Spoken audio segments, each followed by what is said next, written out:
won't lie. It's true. Yeah, It's true. thank you. You all See? won't lie to I me. mean, It is very true. Oh my God.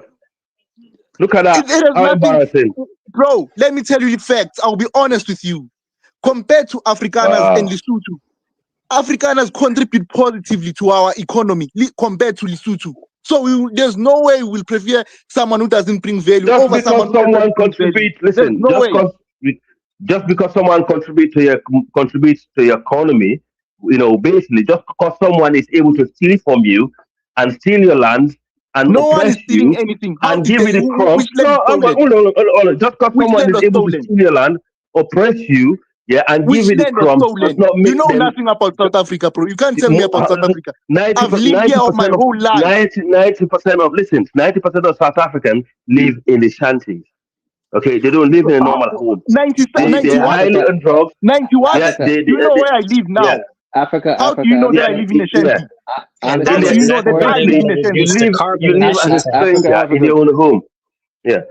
I was You're gonna talking say things you don't know, bro. You don't at know this South point, Africa. You've never been here, I'm sure. You see how you know, I know, and my brother, the man from the High Castle, Yeah. know. At Yeah. this point, if that's what he wants, let him be. Can I ask Let him him a be. question, Li? One question. Yeah, And go on. it's you would be very helpful answering this. This is Okay, no nothing problem. sarcastic either. No problem. Sir, when is the first time have you ever had what's the first pleasant experience you had with Africana, and how old were you? Oh, I was really young. I think I was in I don't know what you call it in America. Is it when I was like 4? It's like crash. We call it crash here. One of my first few friends was an Afrikaner. My first teacher, actually a person who taught me how to read and write, was an Afrikaner. Hey guys, we could do a part 2, but I gotta close. Sorry I have to go. But we could do a part 2 tomorrow. But I have So to go. Everyone, thank you so much for No joining. problem, Dynasty. Our family, Dynasty, search for a rule piece. All right.